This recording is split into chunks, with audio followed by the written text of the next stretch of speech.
Hello, you're listening to Storytelling Saga, the podcast that shares stories.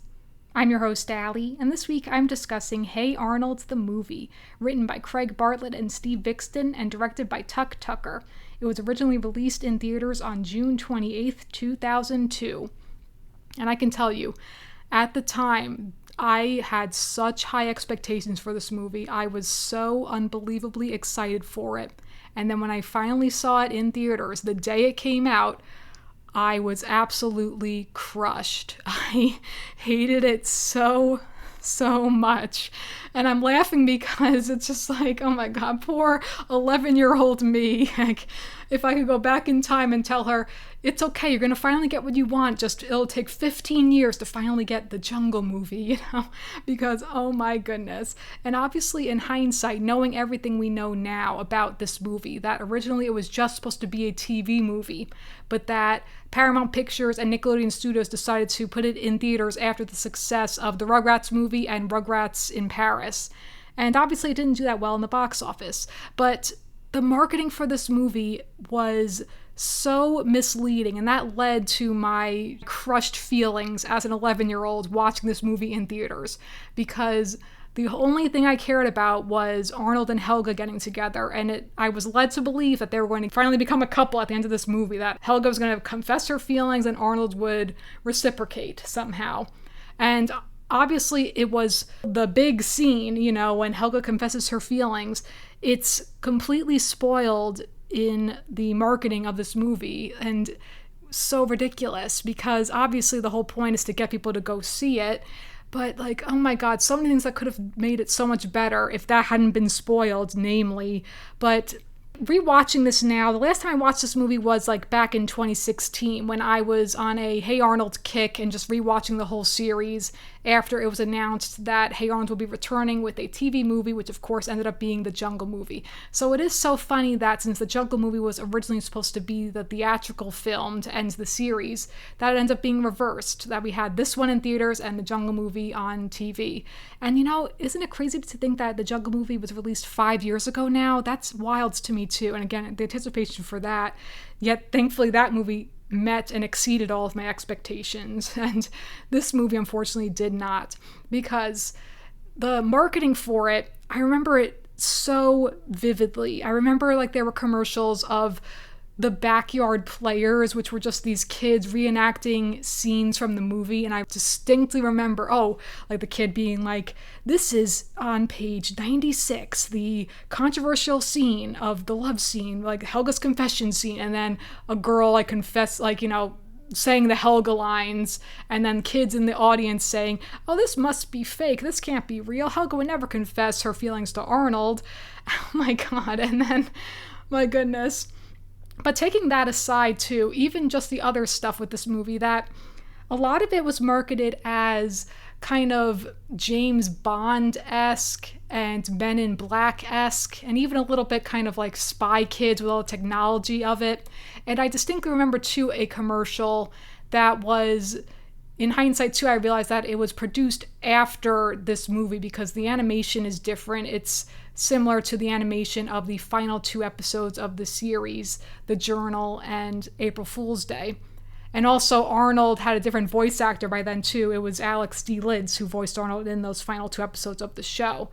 And that commercial, I remember it aired during it first aired during the Nickelodeon, whatever those are called, the Kids' Choice Awards.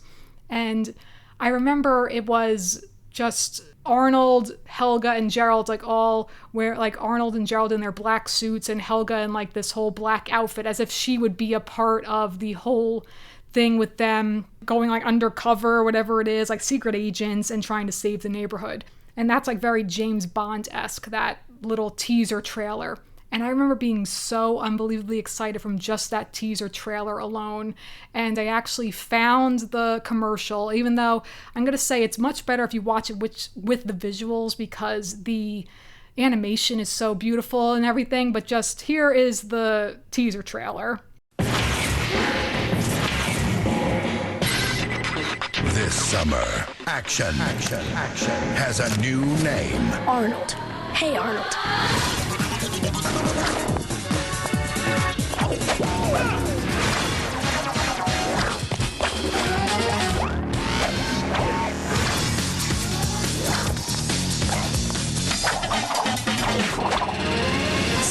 neighborhood. Rocking your world!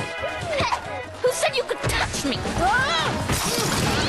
Hey Arnold, the movie. Rated PG. Headed only to theaters. His elbow actually touched me.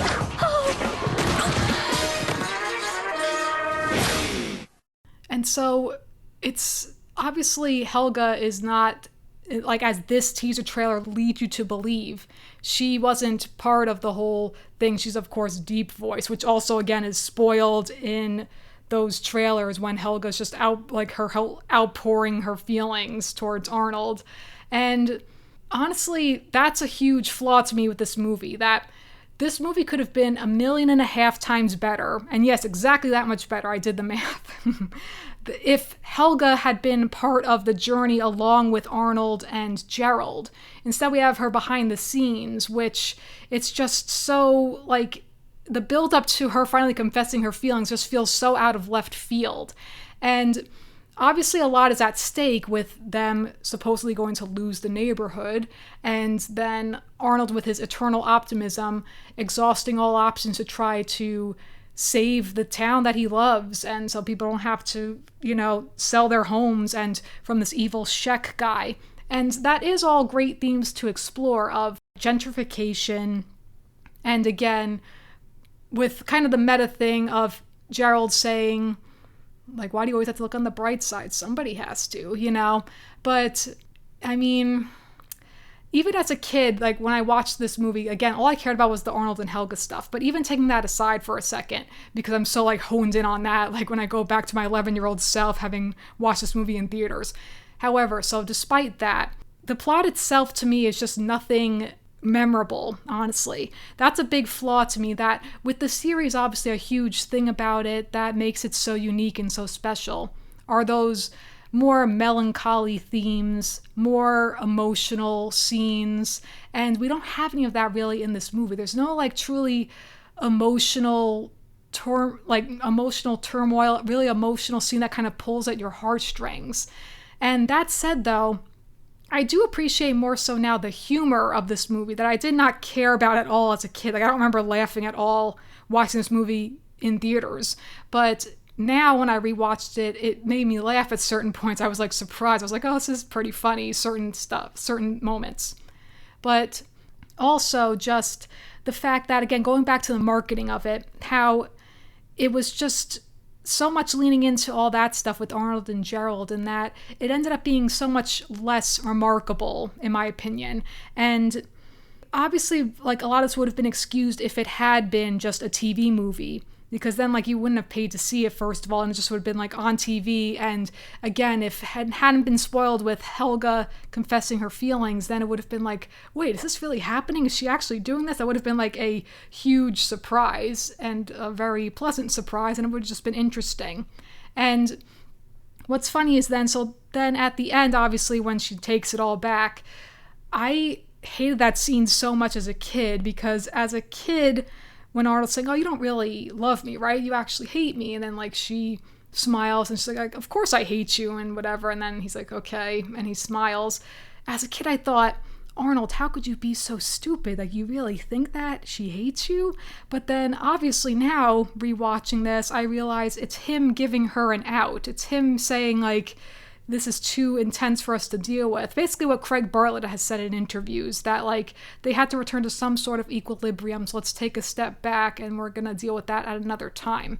And also, to me, what's canon now, that we don't see it on screen, but it's canon to me because Craig Bartlett has said it many times in interviews as well, that after Helga is, like, super happy skipping down the street because, like, she's relieved, like, oh, he doesn't, like, I'm scot-free, like, it's okay, I can confess my feelings, but it doesn't matter, I can go back to pretending to hate him. But then he said that she would stop and be like, hey, wait a minute, how does he feel about me? So, and obviously we got that answer with the Jungle movie. So again, basically whatever this movie did, the Jungle movie did infinitely better. We had the whole Arnold, Helga, and Gerald trio when they were in the jungle, trying to find the green-eyed people. We had more of the kids. That's something, too, that I felt was missing, like, just more of Arnold's classmates. Grandma, though, was great, to be fair, and Grandpa, of course. And again, like, just some certain funny moments, like Grandpa saying to Arnold, like, oh, no, Arnold, you're going to be Canadian, like, whatever. So ridiculous. Also, when Eugene is breaking into song, like, we'll save our neighborhood. And then Arnold just stops the boombox, like, no, Eugene, this is serious. We're not going to sing right now. And that's something I have to say about this version of Arnold, because as I've been rewatching the series, that by this point in the series, Arnold is much more deadpan and much more like fed up with people's BS. I found it honestly hysterical. Like certain moments in the series even made me laugh out loud because just like Arnold just being like, nope. Like, it's just kind of like, kind of knowing how people are. And again, like, even though he is always optimistic, always trying to be telling people to do the right thing, the moral compass of the series, obviously, that like with each iteration of Arnold, every time he got a new voice actor, they each brought something different. And so this version of Arnold to me is just the much more serious version of him, whereas season 1 Arnold with, his original voice actor, Torrin Cordell or Lane Torrin, he was much more like laid back, but also kind of had the moments where Arnold would get angry sometimes. And then with my favorite version of Arnold is seasons 2 and 3, Philip Van Dyke, when he voiced him, with him being kind of the more innocent, naive, sweeter version of him. And then Spencer Klein's version that we have in this movie, which also, like, I don't know if I realized this at the time too as a kid, but maybe I did, but like his voice is so much deeper. Same with Gerald too, but obviously that was in the series itself with Jamil Smith. But that, like, they kind of feel more so like teenagers, even though they are still 9 years old. But like also that just adds to the difference of Arnold's character. I feel that like he still is, of course, trying to do everything he can, which again goes back to the heart of who he is. But then it's also just, again, like that moment of, no, Eugene, nope. Like, that's too funny too. Goodness. And it's like just some certain funny things. Also, I loved the moment with Nick Vermicelli, who is just so slimy, obviously. And I didn't even realize that he's voiced also by Dan Castellaneta, of course, who also voices Grandpa Phil. And him as just like Big Bob's lackey. But when Gerald lowers Arnold down, like on the rope, and then like Nick is asleep and he opens his eyes like, oh, it's an angel. That made me laugh. But also, you know what? It's true that Arnold is as close to a human angel as it can be. Like, he is so pure of heart, and he is, I've said this before, I'll say it again, we need more Arnolds in the world. He is truly one of a kind, truly a remarkable person. And going back to, for me, like the flaws in the structure of this, like in the plot, with the Sheck character too, he's not like a really interesting villain. He's just, okay, he represents the big guy, like corporations tearing things down, wanting to build them all, and it's just kind of a little boring, in my opinion. But I do, of course, like the theme of, again, kids doing whatever they can to make a difference, and again, Arnold knowing that he can't give up, and just Sheck is just kind of whatever. But Nick, and of course Big Bob too, tied in also as like an antagonist in this movie. How honestly all of that to me is done better in the Save the Tree episode of, I think it's season 2, which I love that episode. I'm just thinking of, oh god, it just made me laugh thinking of it. When Arnold throws, like, when the bulldozer is going to tear down Mighty Pete, their beloved tree, the bulldozer just like on its own, like gonna like crush the tree, and then like they're throwing everything to try to stop it, and then Arnold's like, if I throw this at the lever, I think I can stop it, and then it breaks, and then Helga just says, if I hit the lever, I think I can stop it, like just making fun of him. Oh gosh. But so again, going back to Arnold and Helga, that they didn't like interact much, which kind of to me takes away from the whole big confession scene. And that whole scene, at the time watching it, I was hanging on to any reaction from Arnold at the time. So I was like, oh, what does Arnold think? Like, how is he going to feel? Kind of like Helga, like, like she's doing this whole outpouring of emotion, which is very in character for her, of like confessing to everything, the shrines and the stalking, and it's just so ridiculous and over the top. And it's interesting too how he pushes her into, like, unknowingly he pushes her into confessing, when he's like, that's a pretty amazing thing to do for someone you claim to hate, because of course she was giving him all those tips, which it makes no sense. How does she know all this stuff? But we'll let that slide. Also, just again, to pull back for a moment about other stuff that, like, to me does not work. The whole thing with Bridget, she's just there to just give them technology, whatever. That's just kind of boring too, again, in my opinion. Also, the whole scene, like when they go into that club, Nick is talking to that woman, and then conveniently she's just like, oh, so is the key safe? Like conveniently just talking about exactly what they need to know about. That's one of those lazy writing moments that, kind of it's just like for the sake of the plot again. And I've said this too when I talked about Hey Arnold, the series, which was 3 years ago at this point, back in 2019, that a big flaw of this movie to me is that it's so plot heavy, not really character driven. As I said before, when I talked about Hey Arnold and when I briefly talked about this movie back then, was that you could basically put any characters and it could just feel like the same kind of themes. Like, oh, don't tear down our neighborhood. But what makes it unique, of course, is Helga and knowing Arnold too, obviously. But even like at the very beginning of this movie, how it's like everything happens so quickly. Like Arnold dribbling the basketball and then Gerald saying, oh, it's flat, Arnold. And he's like, it's not flat, it's just low on air. It's like, and then again, going back to when he says, why do you always have to look on the bright side? And then immediately we're thrown into the plot, finding out that the neighborhood's going to be teared down. And as a kid, I remember thinking to myself, like, wow, that was quick. And of course now I realize like structurally that's the inciting incident in the movie, like 2 minutes into it. Whereas usually in a typical movie, it's like after 10 minutes or so, the inciting incident or the call to action, so to speak, that jump starts the actual plot of the movie, But all these screenwriting terms I've learned over the years. But so all that being said, again, I do appreciate more so the humor, like Grandma trying to bust out of jail. That's really fun and ridiculous. I also like how, too, with Helga early on, how in all her scenes when she's delivering her monologue about Arnold, that she's like looking down at the town. I find that kind of symbolic in a way, like she's above looking down, kind of like his angel, guardian angel, And also like when she's like just conveniently looking down through his window in his room and he just conveniently doesn't see, She really is a grade A stalker, And also her shrine really has an upgrade in this movie where it's not in her closet, it's in the attic. And it's like this bear and this eagle, like, damn, kudos to her for her artistic talent, obviously, but my goodness, Helga. And of course, Brainy, too, when he shows up, like, in the chimney and looking like it's so ridiculous. Gosh, I love all that. Also, on a side note, just to mention, the bus driver, Murray, who's really having this whole existential crisis, telling his whole outpouring of his backstory with his ex, Mona, who left him because she's making fun of his leg that he lost in the war. Damn, the poor guy. And he's voiced by Craig Bartlett. So, my goodness, he just really has a whole arc himself, that bus driver. But so, goodness. Going back to Helga, though, and with Arnold, so like her as deep voice. Then when she confesses to him, like saying, well, I guess because I like you a little bit, or I like you a lot, and then she says that whole thing.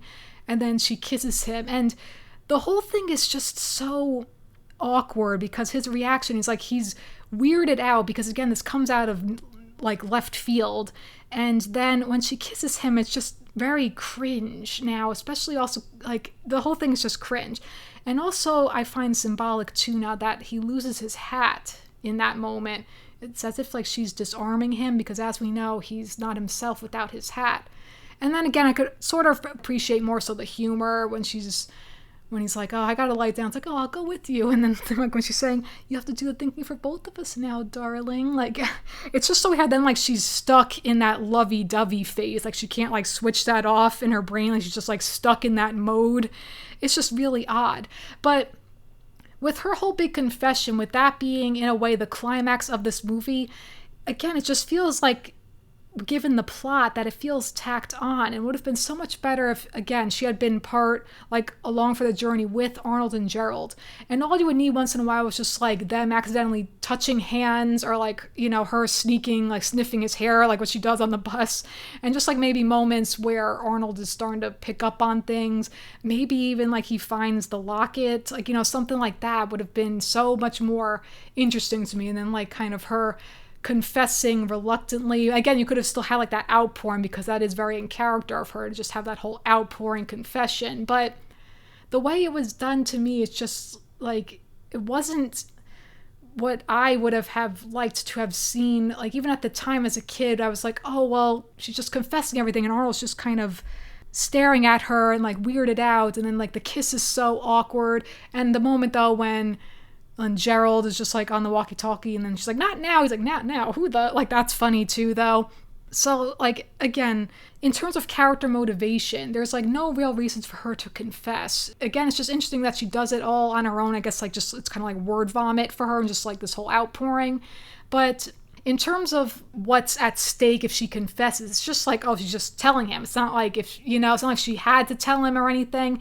And saying all that, it reminds me of in the Wild Thornberrys movie, where we see Eliza confess her big secret in that movie. And that to me is done 100 times better, where the reason she does it is because she is saving her sister Debbie's life. So she has a reason to confess her secret that she can talk to animals. That's how she knows all these things. When she tells the poachers, like how she knows everything, that like their secrets that they're trying to keep hidden, like poaching all these animals. And so then she does that to save Debbie's life because they were going to seriously harm her. And then she loses her power to talk to animals, and then she can't talk to Darwin, her best friend. So that to me is done so much better of, okay, well, she had something at stake, so that's why she did it. This, on the other hand, is just like, okay, she's just telling Arnold just to tell him. And it's like an interesting scene because it's like something we as fans have always wanted. It's like, when's she going to finally tell him? Because she's always like tormented by this unrequited love, tormented by her deep, dark secret.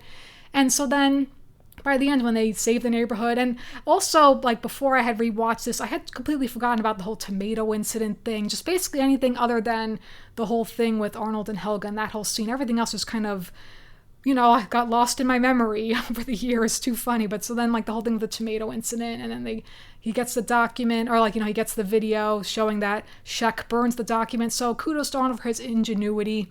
Kudos also then to Murray and Mona when they reunite. She's like, oh, I'm sorry, I made fun of your leg. And she's like, oh, and he's like, oh, it's okay, I love you. And they have their nice romantic reuniting.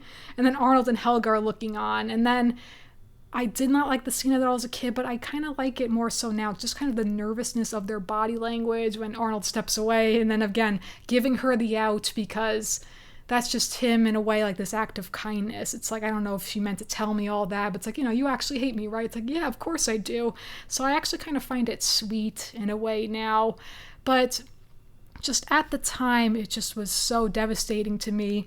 And I was on the fence about doing this, but I actually dug up one of my old childhood diaries because at the time, so walking away from this movie, like when it ended that way to me, when I had such high expectations for it of Arnold and Helga getting together, and I remember walking away from it like so upset, like kind of on the verge of tears, and honestly I was just so upset at the time.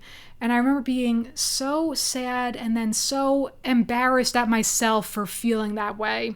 And I haven't been able to, like, only in hindsight now, looking back on this 20 years later, do I realize that, because I was 11 when this movie came out. So I was kind of like on the verge of, like, you know, becoming a tween, and like when you're starting to grow out of cartoons that you loved as a kid and you're starting to get into new things. So to me, it felt like embarrassing that I cared so much and that it didn't meet my expectations. And then I was like, oh, this was such a letdown. In hindsight, though, I realize it's sweet that I cared so much. And you know what? Again, we got everything we wanted with the Jungle movie, and it was so utterly beautiful, and it was so worth the wait. So I think even at the time the Jungle movie had come out, I don't know if I would have loved it the way I loved this version of the Jungle movie that we got back in 2017. And so anyway, after I watched the movie, I was so upset that I had to write in my diary.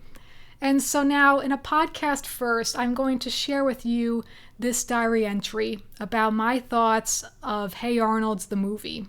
Here we go. June 28th, 2002. Dear Diary, we really have to talk. I'm really sad right now because I wanted to see the Hey Arnold movie really bad. It just came out today. Anyway, I got to see the movie today, and you know what? It was worse than I thought it would be. It was so short. It didn't even have that much action in it. And the ending was terrible. Helga finally told Arnold she loved him, and she kissed him and everything. Then at the end, she said she hates him again. It was so stupid. I thought the movie was bad. I was so disappointed that she said that. I wasted my time seeing it. I'm really sad. But writing in you makes me feel happy again. I'm not sad anymore. Parentheses, well, not that sad. I guess that's it. Talk to you later. Parentheses, TTYL. Okay, so that was my 11-year-old self's review of the movie. Not enough action, too short, waste of my time, bad ending. Poor 11-year-old me, oh my goodness. But again, then the Jungle movie made up for it so much. Oh my gosh. So it's just so funny. Like, oh, wow, how invested I was. That just goes to show, though, honestly, how invested I was in these characters and how important these characters still are to me to this day. This show, it's one of those shows you can consistently rewatch as an adult. To me, never gets old. To me, always has such meaning to it. Still makes me cry, still makes me laugh. And it truly, to me, I sincerely mean this show truly nourishes the soul, I feel. It's just like this bright, sunny beauty, that everything that Arnold himself encompasses, to again never lose hope, to always have hope. And that to me is such a beautiful thing, especially now more than ever with all of the craziness in the world, that the themes in this show are timeless. The characters are incredible. There's so much heart to it.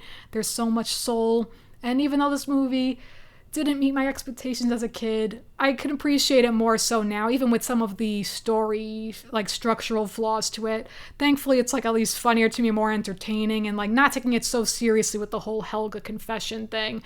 Because then Craig had said too that in April Fool's Day, Arnold was aware of Helga's feelings for him. And so when you watch it with that lens, I'm telling you, it's so interesting, because even at the time as a kid watching that episode felt so weird to me. But then in hindsight, when you watch like the tango scene and you realize Arnold's kind of flirting with her a little bit, like, oh my goodness, that's fantastic. I love all that. So having said all that, I like this movie more so now than I did at the time. I will say that. Obviously, compared to the show, like, it doesn't really compare. It's like not as great as the series, but thankfully the Jungle movie is infinitely, like, the Jungle movie is amazing, despite like even that too. It's not perfect, but it's amazing, and it was so emotionally satisfying. So even with all this with the movie, that just too funny. Oh my goodness. And I just have to say also just the community of the Hey Arnold fandom too. I love that it's still going strong, that people are still talking about it, and with podcasts and everything, and that people who grew up with it still have such a deep appreciation for this truly profound, wonderful show. And I also just want to give a shout out to one podcast I've been listening to recently. It's called the Stoop Kids podcast. Shout out to the people behind, like, the hosts of that podcast, Cody, Harry, Emily, and their super producer, Jason. It's a rewatch podcast, and they go through each episode of the series, but like delving into the themes of the show and just kind of how it resonates with them now as adults. And it's just like they have really insightful discussions. They have on guests. It's a really excellent podcast. I highly recommend it if you're a huge fan of Hey Arnold like I am. Definitely check it out. So shout out to them, guys. If you're listening, keep up the awesome work. And so again, I absolutely love Hey Arnold so much. I never get tired of rewatching. I never get tired of talking about it. I'm due for a rewatch of Hey Arnold the Jungle movie, definitely. It's been a few years. Definitely gotta rewatch it. I'm excited. I love this show so much. Love Arnold, love Helga, and oh my goodness, amazing show. Gerald is fantastic. He's loyal as ever, and like such a good foil even with Arnold. It's like, it's just so good. Oh my goodness. And then I love at the end too when, like, it goes back to them talking about their basketball, and then Gerald's saying, oh, it's not flat, it just needs some more air. And then Arnold's saying, oh, now you're looking on the bright side. And Gerald says, yeah, somebody has to do it. I love that. Again, Arnold truly brings out the best in everyone. Arnold is an incredible character. And so, of course, shout out to Craig Bartlett. And my goodness, I love Hey Arnold. And as always, stay bold. And with that, that's going to conclude this week's episode of Storytelling Saga. Be sure to visit storytellingsaga.com for all places to listen and where to follow on social media. And as always, feel free to send me any questions, comments, or writing prompts by emailing me at storytellingsaga@gmail.com. Next episode, I will be sharing a brand new Hey Arnold short story I wrote. I figured to keep it separate from this episode just because, I don't know, I'm just keeping it separate because it's a much more serious story and everything, so I'm just going to make it its own episode. It's called Through Hope, so stay tuned for that next week. Until then, thank you for listening, and remember, write what you love.